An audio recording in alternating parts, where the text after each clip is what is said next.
अपने बच्चों, इसके पीछे वर्ग में विशेषण से संबंधित चीज़ों को जाना था। आज हम उसके आगे एक नया अध्याय शुरू कर रहे हैं और वह है क्रिया। तो आइए हम शुरू करते हैं नया अध्याय क्रिया।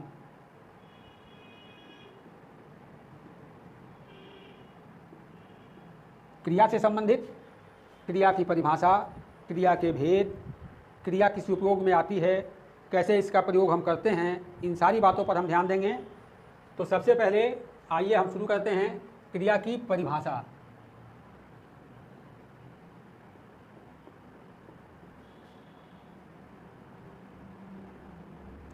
सबसे पहले हम क्रिया के बारे में जानें कि क्रिया है क्या चीज़। जिस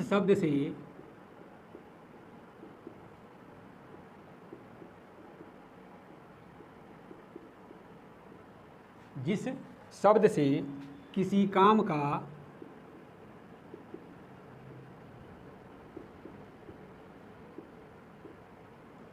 करना या होना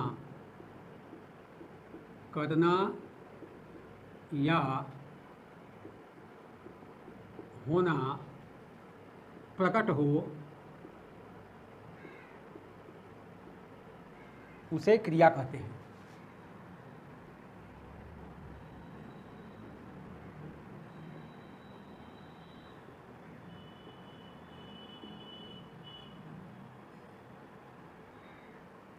क्रिया का सामान्यतः सब लोगों के समझ में आ गया होगा। हम जिस किसी भी काम को करते हैं, हर तरह के हमारे कार्य क्रियाएं हैं।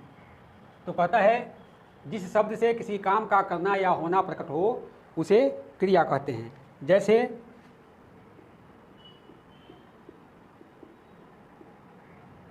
खाना, पीना, सोना, जागना,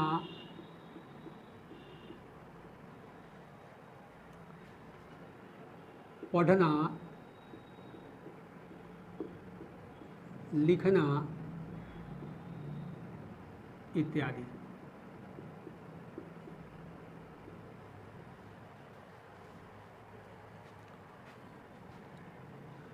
संज्ञा, सर्वनाम, विशेषण,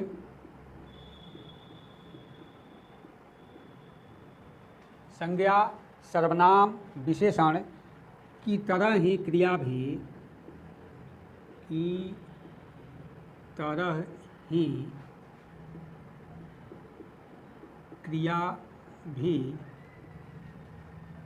विकारी, संज्ञा, सर्वनाम, विशेषण की तरह ही क्रिया भी विकारी शब्द है।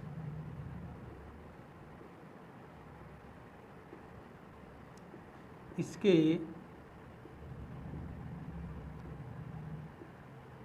रूप, लिंग,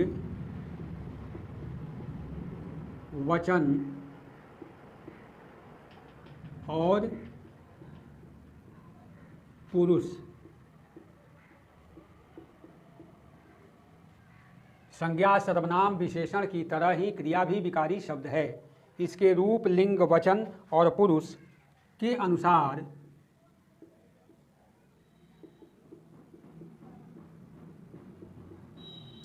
बदलते रहते हैं।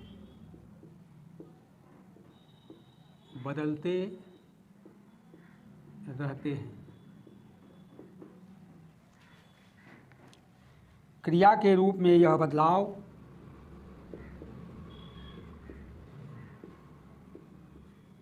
क्रिया के रूप में यह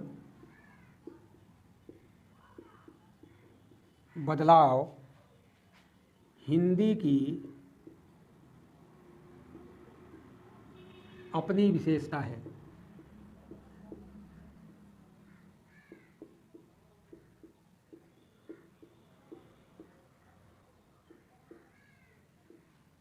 तो आपने यह जाना कि संज्ञा, सर्वनाम, विशेषण की तरह ही क्रिया भी विकारी शब्द है। इसके रूप, लिंग, वचन और पुरुष के अनुसार बदलते रहते हैं।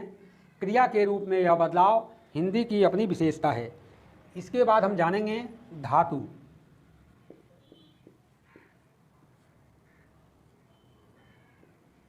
कहता है जिस मूल शब्द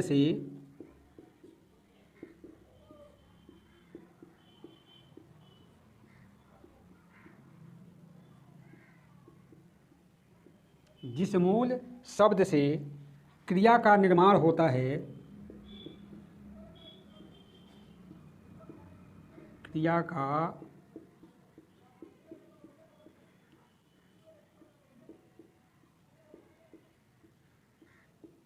निर्माण होता है उसे धातु कहते हैं।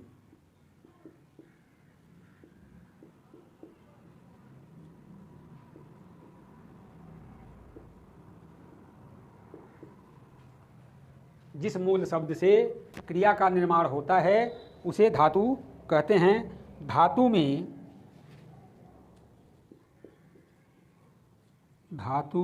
में ना जोड़कर क्रिया बनाई जाती है।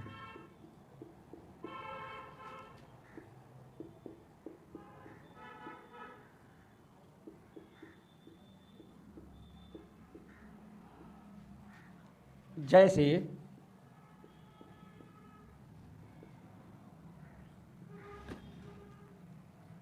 खा जोड़ ना, क्या बन गया बराबर खाना। दूसरा पढ़ जोड़ ना, क्या बन गया पढ़ना। तीसरा जो आकार जा जोड़ न आकार ना, ये क्या बन गया जाना। चौथा लिख जोड़ ना, क्या बन गया लिखना।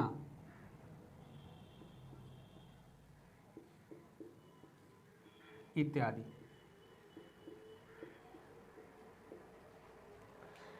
शब्द निर्माण के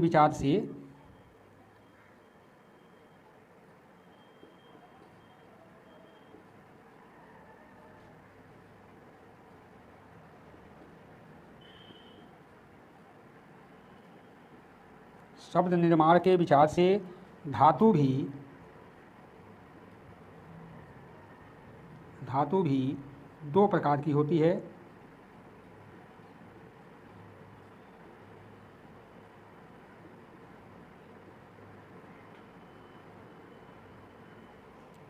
नंबर 1 मूल धातु,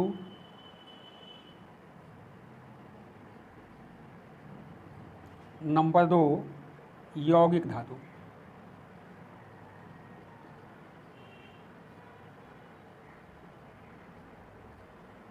कहता है शब्द निर्माण के विचार से धातु भी दो प्रकार की होती है, पहला मूल धातु और दूसरा यौगिक धातु। तो आइए हम ऊपर से मिटाते हैं।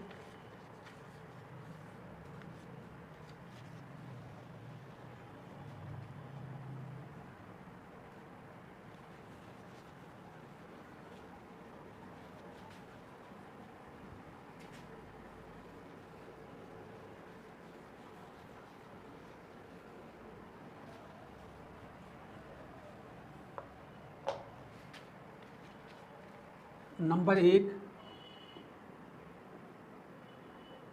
मूल धातु। मूल धातु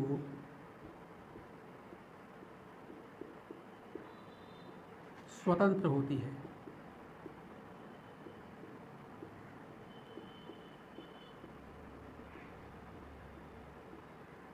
मूल धातु स्वतंत्र होती है तथा किसी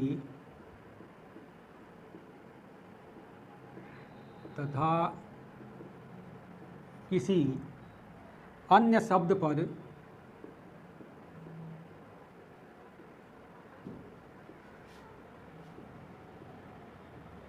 मूल धातु स्वतंत्र होती है तथा किसी अन्य शब्द पर आश्रित नहीं होती। आश्रित नहीं होती। आश्रित का मतलब होता है निर्भर।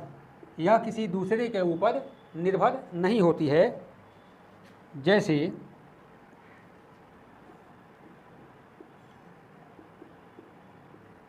खा, पढ़, लिख,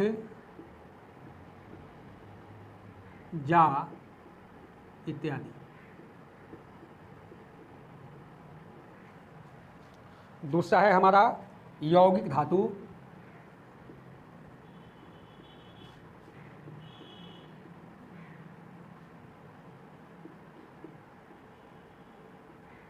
यौगिक धातु, यौगिक धातु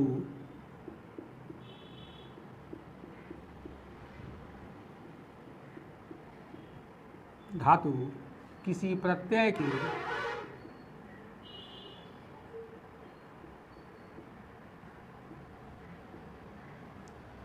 यौगिक धातु किसी प्रत्यय के संयोग से बनती है।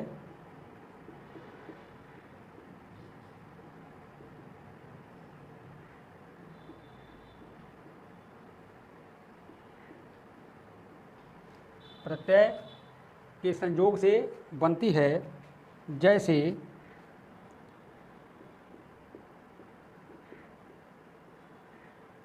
पढ़ना से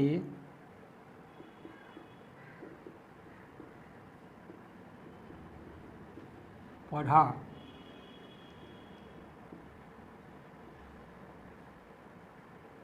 लिखना से लिखा,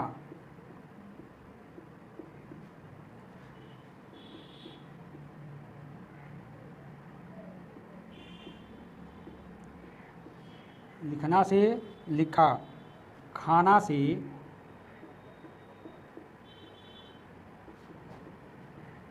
खिलाई जाती इत्यादि।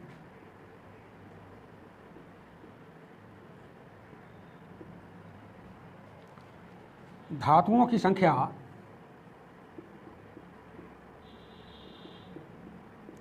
धातुओं की संख्या अनगिनत है।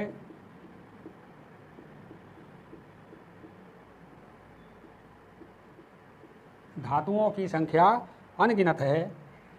इनमें से कुछ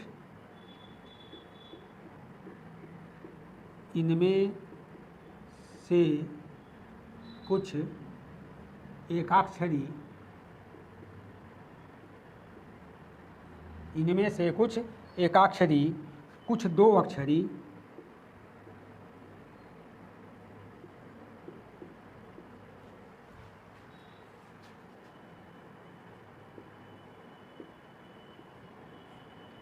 इनमें से कुछ एकाक्षरी, कुछ दो अक्षरी, कुछ तीन अक्षरी,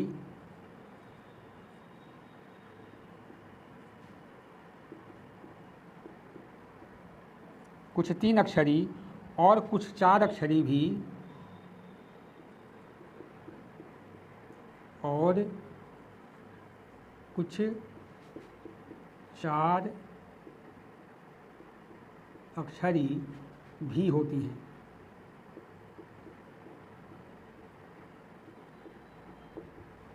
आइए नीचे वाला मिटाते हैं, फिर आगे बढ़ते हैं।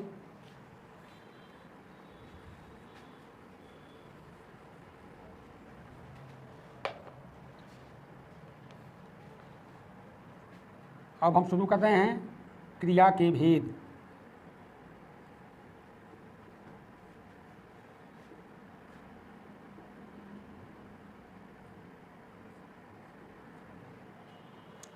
सामान्य रूप से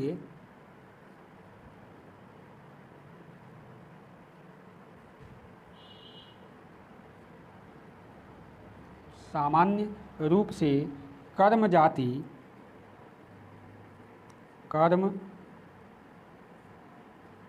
जाति तथा रचना के आधार पर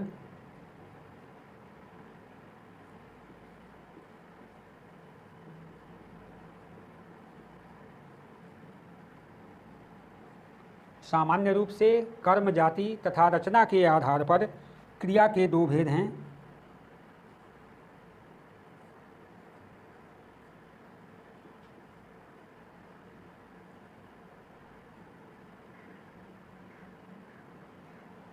नंबर 1, अकर्मक क्रिया।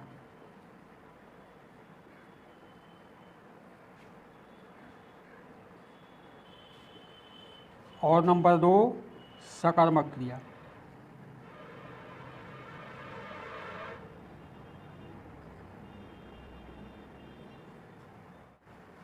तो आइए हम इसे मिटाते हैं।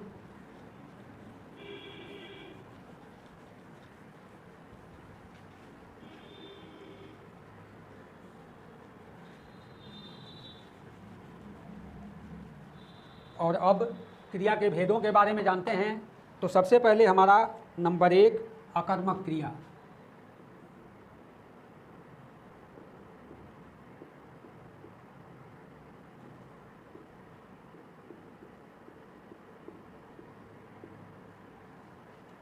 जिस क्रिया के कार्य का फल जिस क्रिया के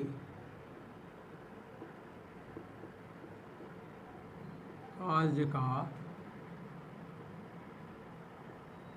फल जिस क्रिया के कार्य का फल कर्ता पर ही पड़े, कर्ता पर ही पड़े, उसे अकर्मक क्रिया कहते हैं।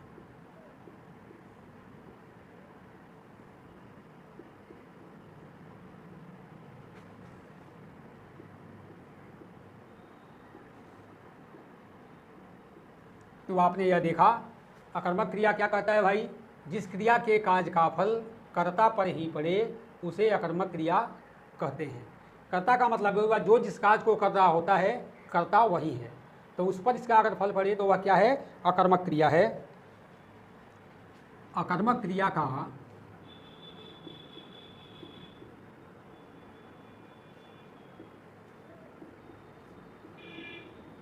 अकर्मक क्रिया का कोई कर्म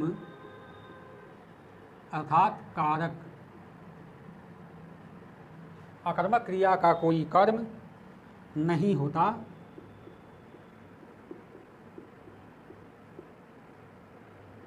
नहीं होता, इसलिए इसे अकर्मक कहा जाता है।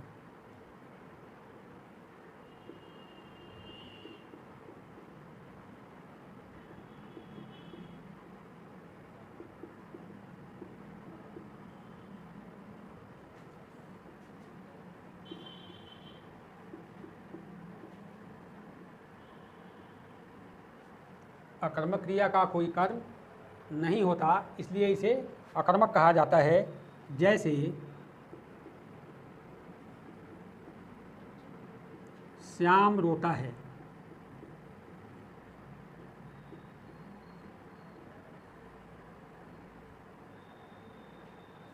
दूसरा वह हंसता है,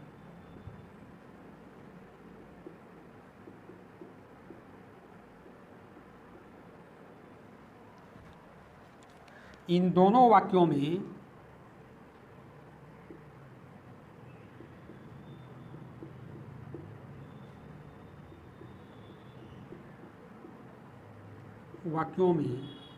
रोना और हंसना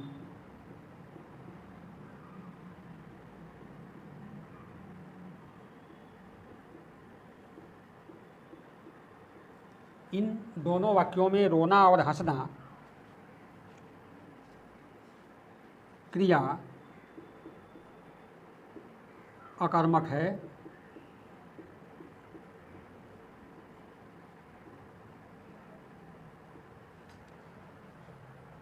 इन दोनों वाक्यों में रोना और हंसना क्रिया अकर्मक है क्योंकि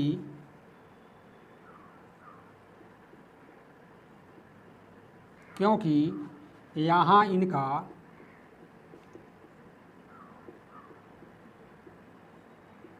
न तो क्योंकि यहाँ इनका न तो कोई कर्म है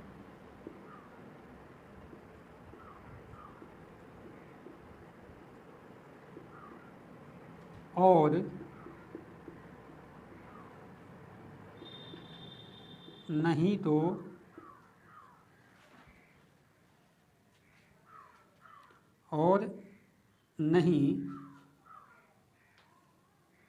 उसकी संभावना है।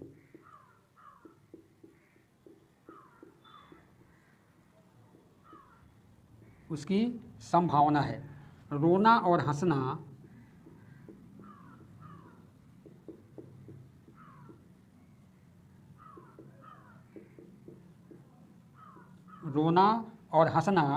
क्रियाओं का फल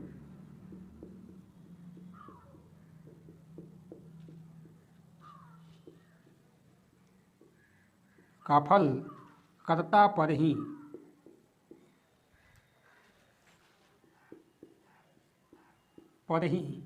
पड़ता है।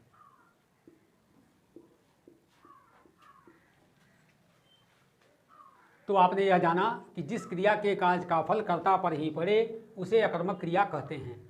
अकर्मक क्रिया का कोई कर्म नहीं होता, इसलिए इसे अकर्मक कहा जाता है। जैसे श्याम रोता है, वह हंसता है। इन दोनों वाक्यों में रोना और हंसना क्रिया अकर्मक है, क्योंकि यहाँ इनका न तो कोई कर्म है और न ही उसकी संभावना है। रोना और हंसना क्रियाओं का फल कर्ता पर ही पड़ता है। अब हमारा नंबर 2, सकर्मक क्रिया।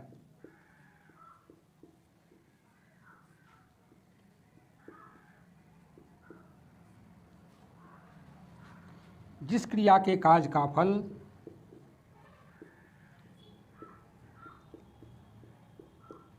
जिस क्रिया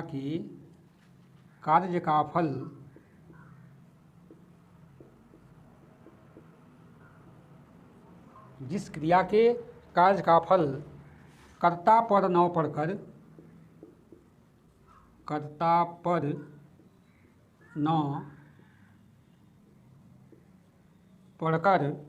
किसी दूसरी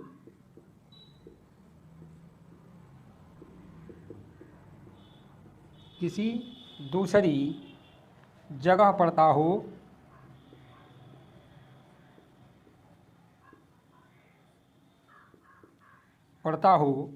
उसे सकर्मक क्रिया कहते हैं।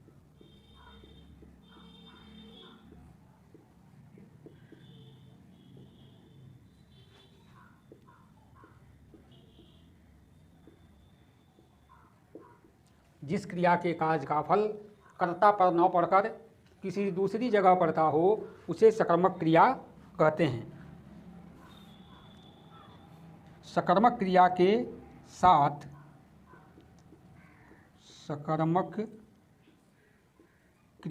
साथ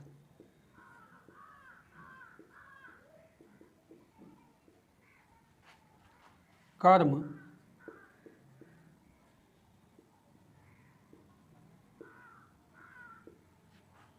रहता है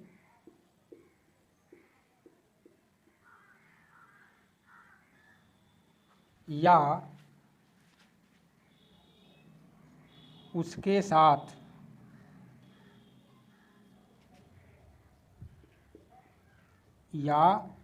साथ रहने की संभावना रहती है।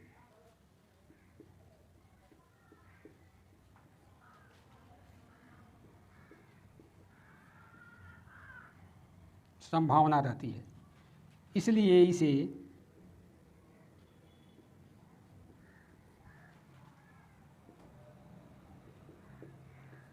सकर्मक क्रिया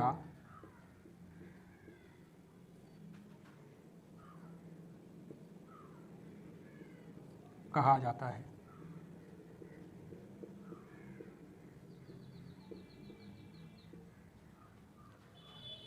जैसे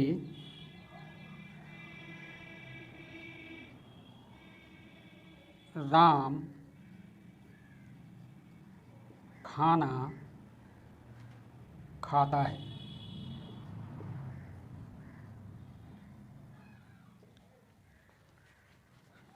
आइए हम इसे मिटाते हैं, फिर आगे बढ़ते हैं।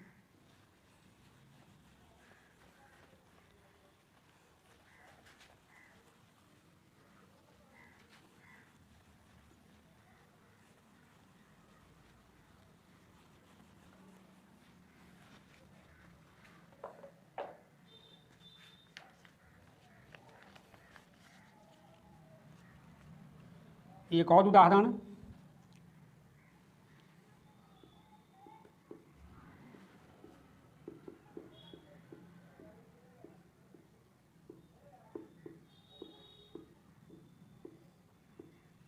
वह जाता है।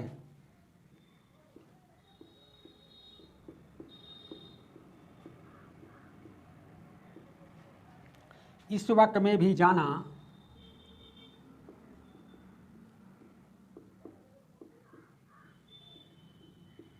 में भी जाना क्रिया सकर्मक है।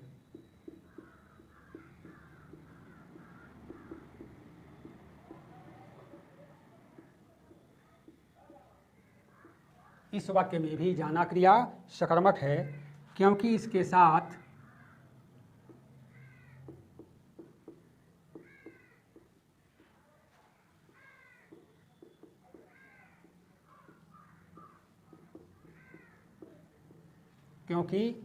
साथ किसी कर्म का शब्दतः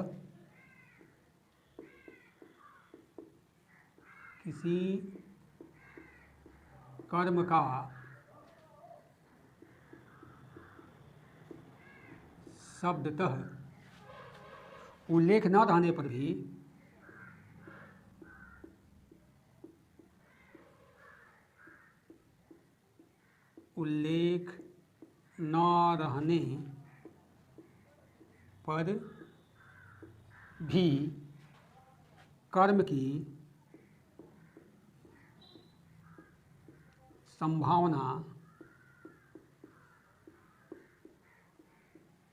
कर्म की संभावना स्पष्ट रूप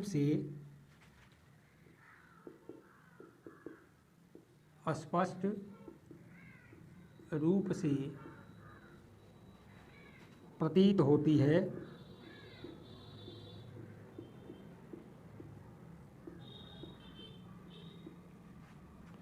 जाता है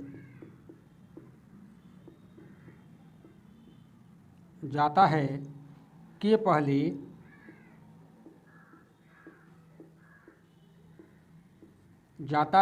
पहले कर्म के रूप में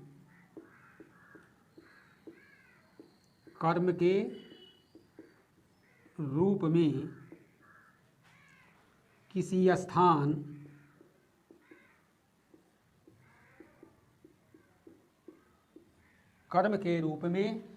स्थान जैसे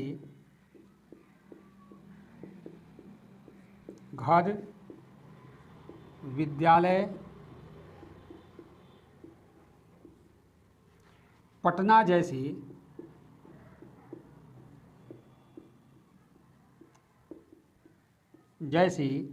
गंतव्य मतलब जाने का जगह स्थान की गंतव्य स्थान की संभावना स्पष्ट है।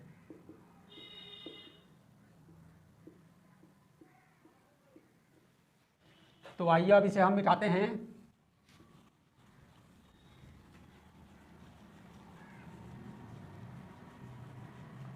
और हम चलते हैं अब अकर्मक क्रिया से सकर्मक क्रिया बनाना।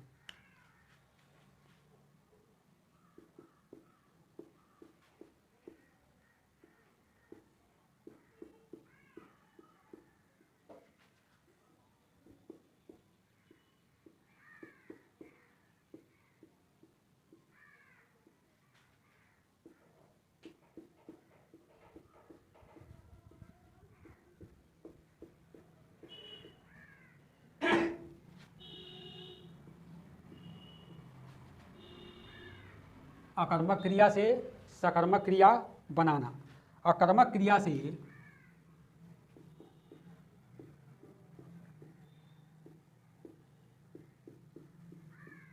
क्रिया से सकर्मक क्रिया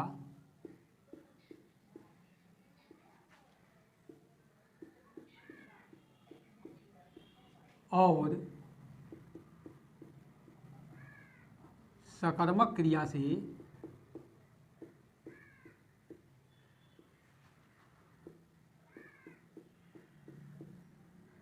से अकर्मक क्रिया।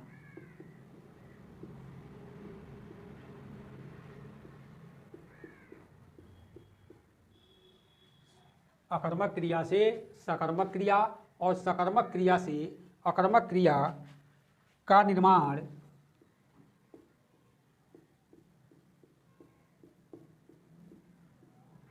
किया जा सकता है।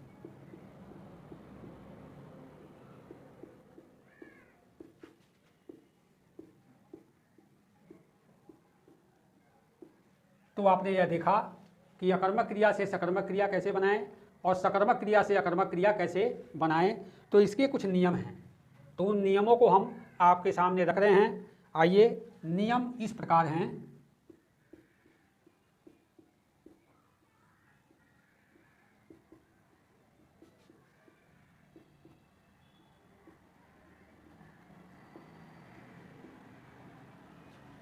नंबर 1, एक अक्षरी या दो अक्षरी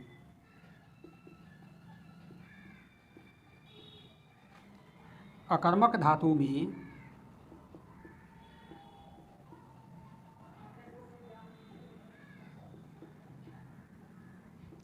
अकर्मक एक अक्षरी या दो अक्षरी अकर्मक धातु में लाना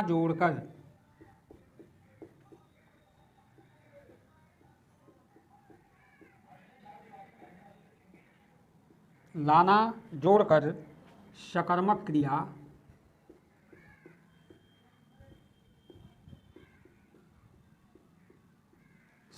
क्रिया बनाई जाती है।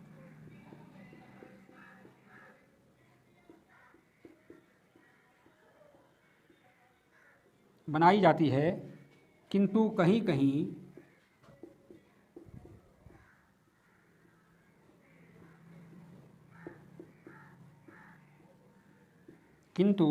कहीं कहीं धातु के दीर्घ स्वर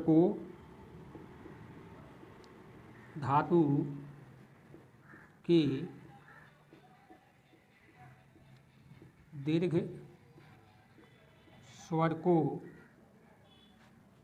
ह्रस्व तथा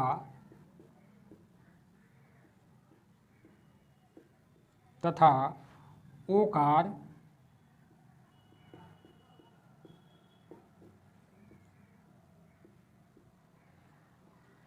ह्रस्व तथा ओकार को उकार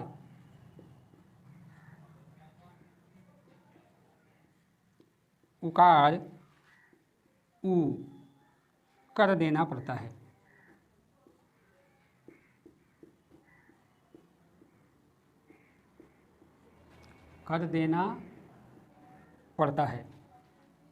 जैसे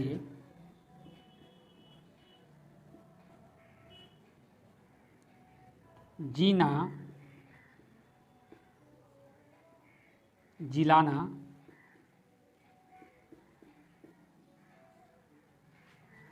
रोना, रुलाना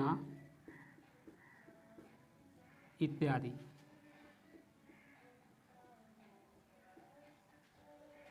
नंबर हमारा 2, दो अक्षरी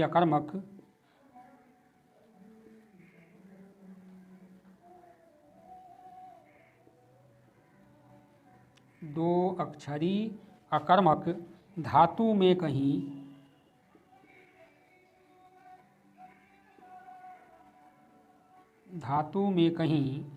पहले अक्षर अथवा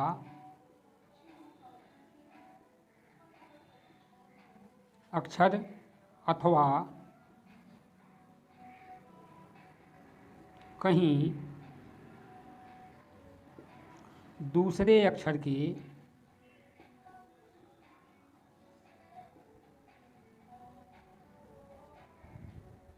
कहीं दूसरे अक्षर के ह्रस्व को दीर्घ करके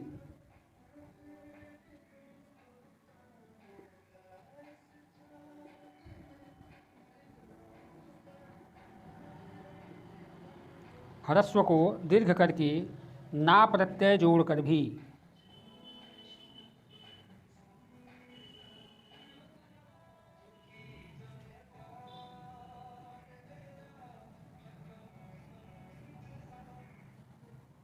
ना प्रत्यय जोड़कर भी सकर्मक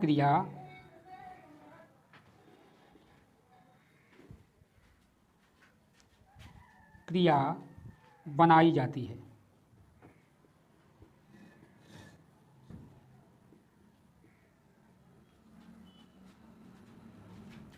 जैसे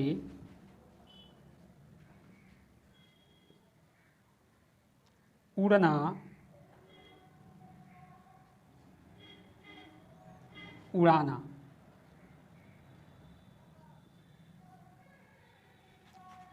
कटना, काटना इत्यादि।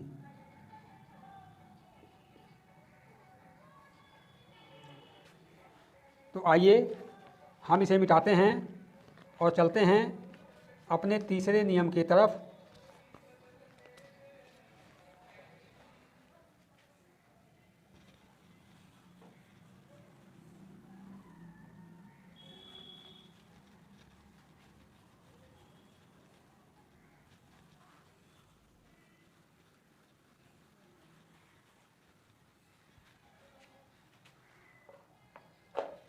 तो आइए हम अब चलते हैं अपने तीसरे नियम की तरफ। ये कहता है दो अक्षरी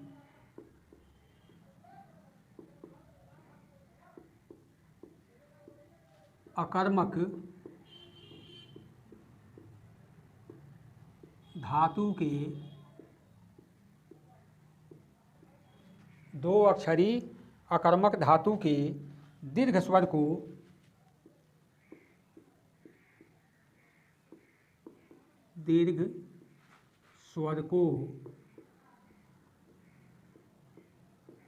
ह्रस्व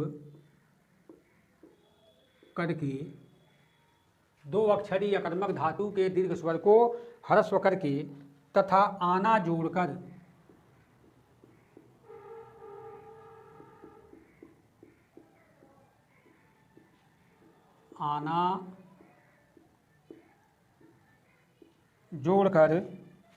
सकर्मक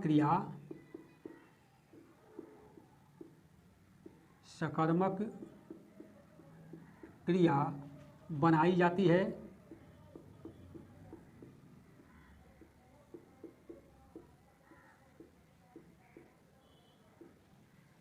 दो अक्षरी अकर्मक धातु के दीर्घ स्वर को ह्रस्व करके तथा आना जोड़कर सकर्मक क्रिया बनाई जाती है। जैसे जागना, जगाना। भीगना, भिगाना। भिगाना इत्यादि। अब आइए 4 नंबर हमारा दो अक्षरी अकर्मक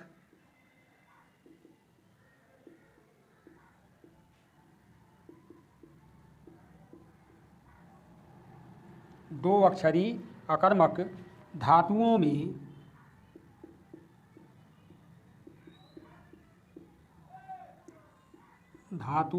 में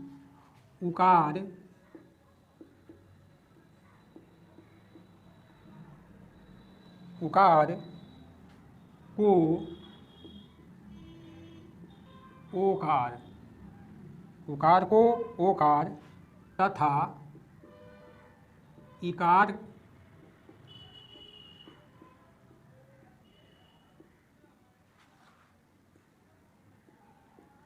को एकाद में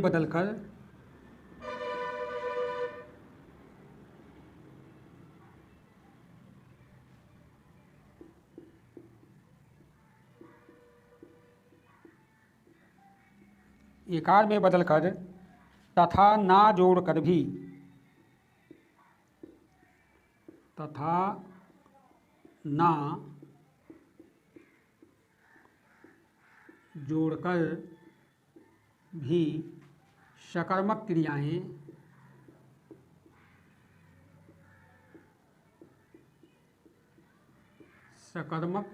क्रियाएं बनाई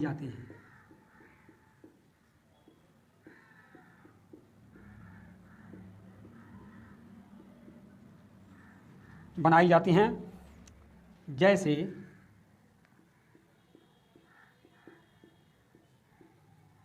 खुलना, खोलना,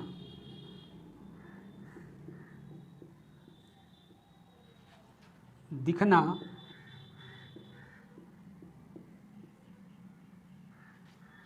देखना इत्यादि। अब आइए हम नीचे वाला मिटाते हैं।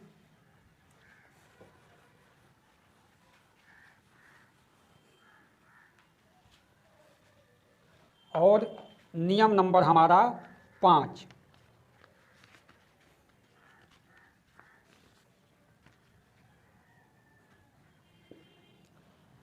तीन अक्षरी अकर्मक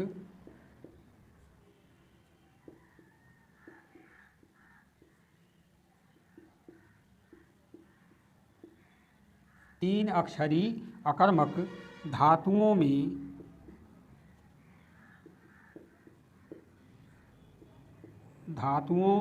में दूसरे अक्षर के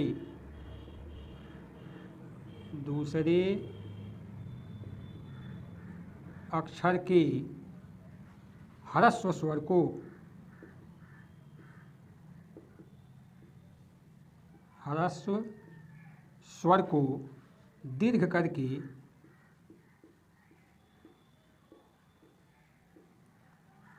को दीर्घ करके तथा अंत में ना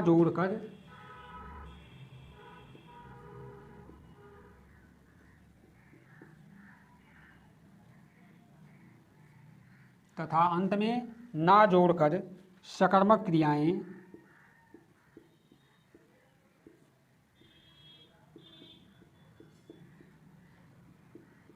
बनाई जाती हैं।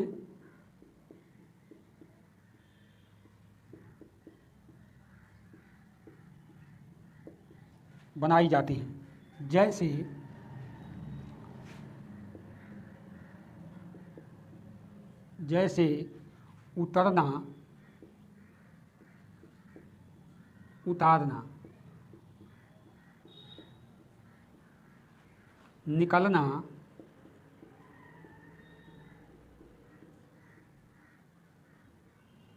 निकालना,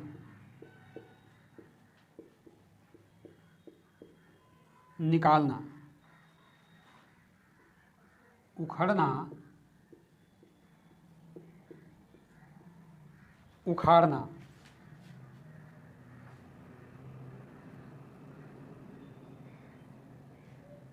बिगड़ना,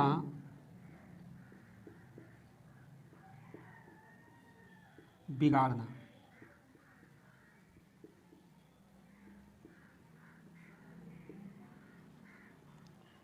अब हमारा है नियम नंबर 6,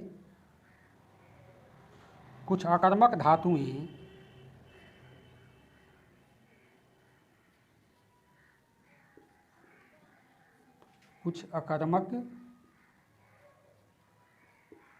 धातुएं बिना किसी नियम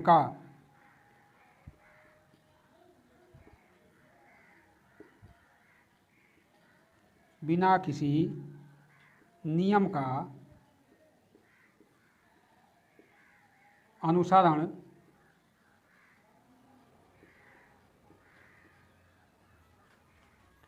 किए ही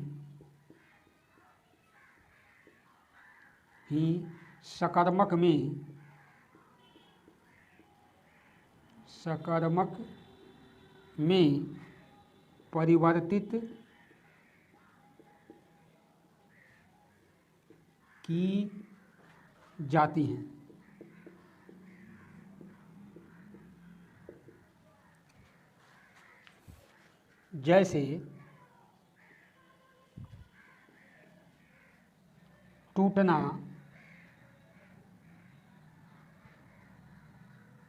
जैसे टूटना, तोड़ना, जुटना,